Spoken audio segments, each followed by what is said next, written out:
tulipepa after postmortem, na wakatuambia kwamba Caroline Hamete alikuwa amedrown na maji ndio ilikuwa imemua.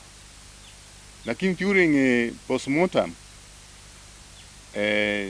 hatukuweza kuona maji kama inatoka kwa hizo lungs zake ama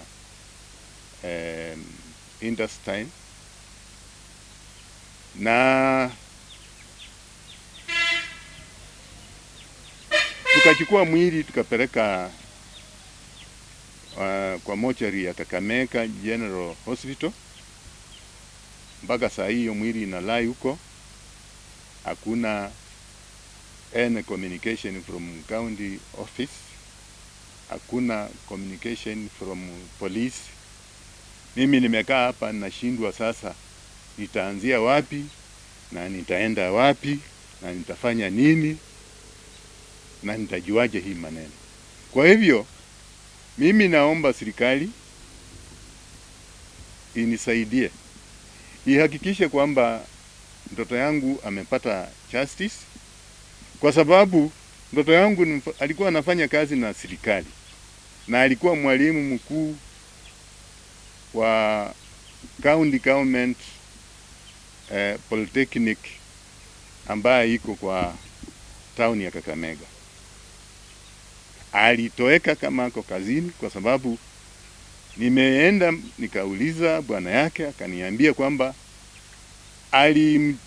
alimpeleka kazini, na alipofika kazini bwana akarudi nyumbani, na yeye akaingia kwa ofisi akashughulika na kazi zake za kawaida, na akawa na documents ambazo zilikuwa ziwe signed na finance office pamoja na education office, na aliitwa huko na akapeleka.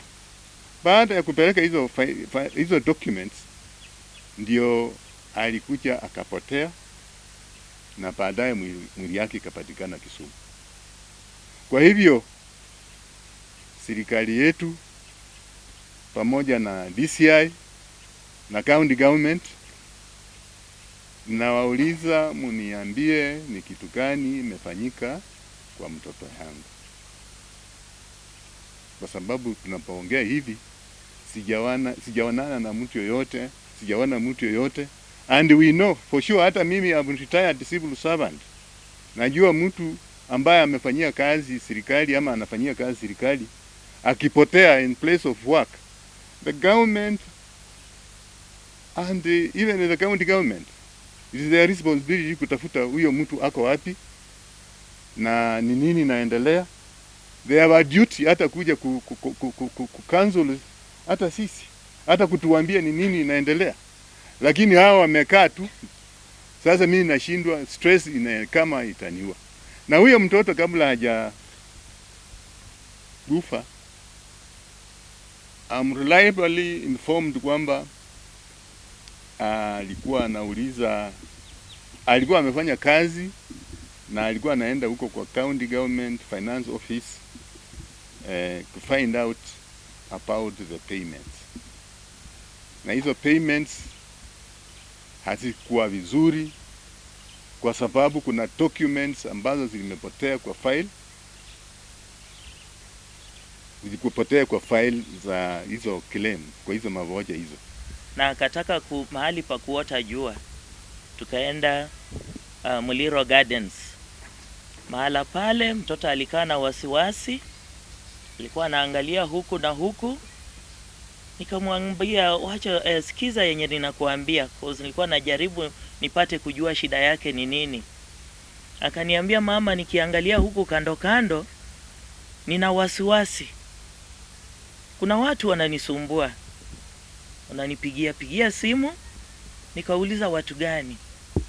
Akaniambia ni suppliers. Walisupply vitu vyao kwa shule, lakini county imekataa kulipa. Tukiwa pale akapata simu ambapo wanamuuliza makaratasi fulani. Akasema karatasi mimi niliweka zote kwa county. Sasa hata ukiniuliza tena, na mimi nilileta zote, nashindwa sasa nifanye nini? Sasa wakasema tunataka kulipa pesa zako za shule, lakini sasa makaratasi fulani haiko kwa file. Akatuambia tena, babake alipokuja, walikuwa kwa committee ya board kwa county, kukawa na mtu mmoja kwa hiyo board, akamwambia wewe, maneno yako tushamaliza. Mtoto akashangaa unasema nini? Unajua haya maneno unaongea inaweza tumika dhidi yako. Akasema wacha ninyamaze kwa sababu hata sijui unaongea nini. Tulijaribu kuuliza mtoto jina la huyo mtu, hakutupasha. Hakutuambia. Wale ambao walikuwa suppliers tulijaribu kupata majina yao, hakutupasha.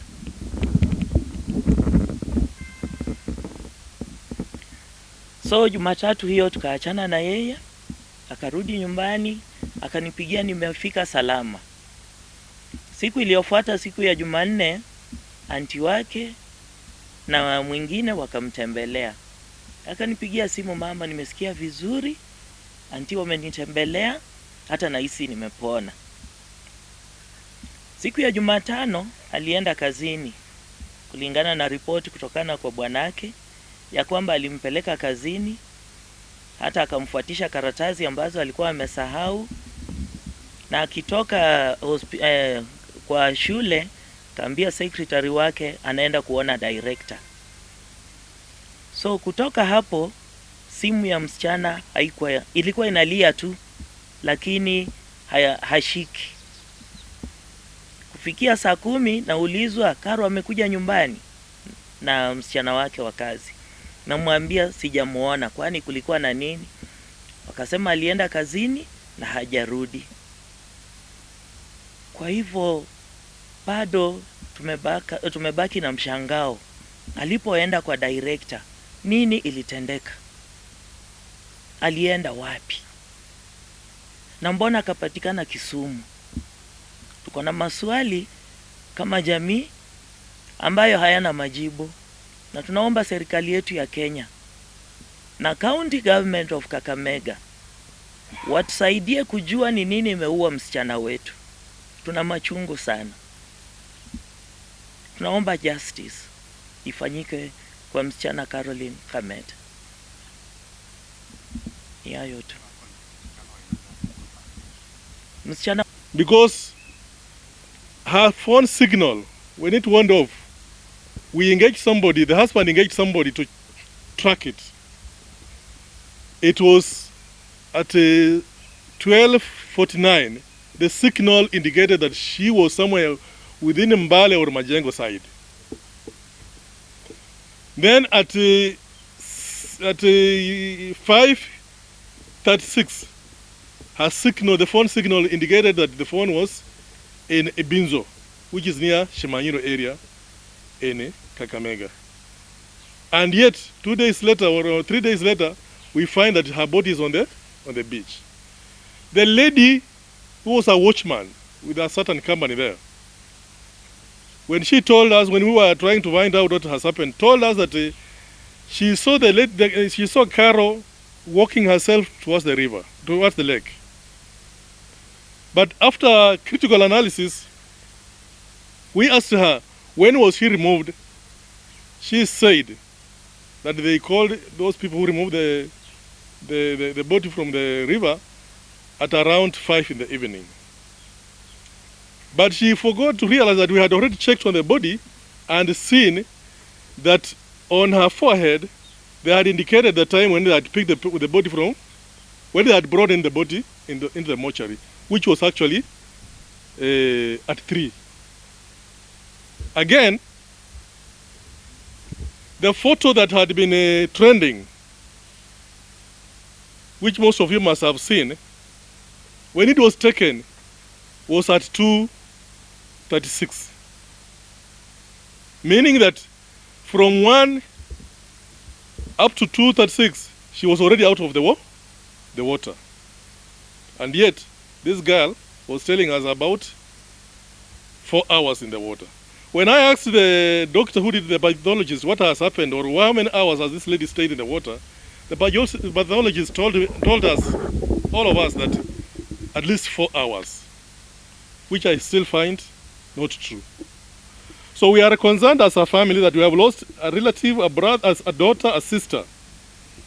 And the county government, who are her employers, are not showing any concern to tell us why and how she died and possibly was found in Kisumu. Yet they called her to report to the office over some payment issues. I'm equally aware that Kara has been claiming that money from the county over services she has been offering to the county for some long time. So we do not know. We are wondering, is it the reason why they have decided that her death has been occasioned so that the payment is not effected to her? So we want the government to tell us how much money was Kara claiming. We want the government to tell us who were the people claiming some debts from her, either in her private capacity or from the head of the institution. That will tell us exactly what might have happened or why she might have been murdered, if indeed. Because we are not buying the idea that Carol committed suicide. She was actually taken out. I talked to my sister on Tuesday. She called me and she was in a good mood. She told me she was happy because she was feeling better on Tuesday. I didn't know that I will not hear from her again after that. Only to hear on Wednesday that she is missing and then found dead.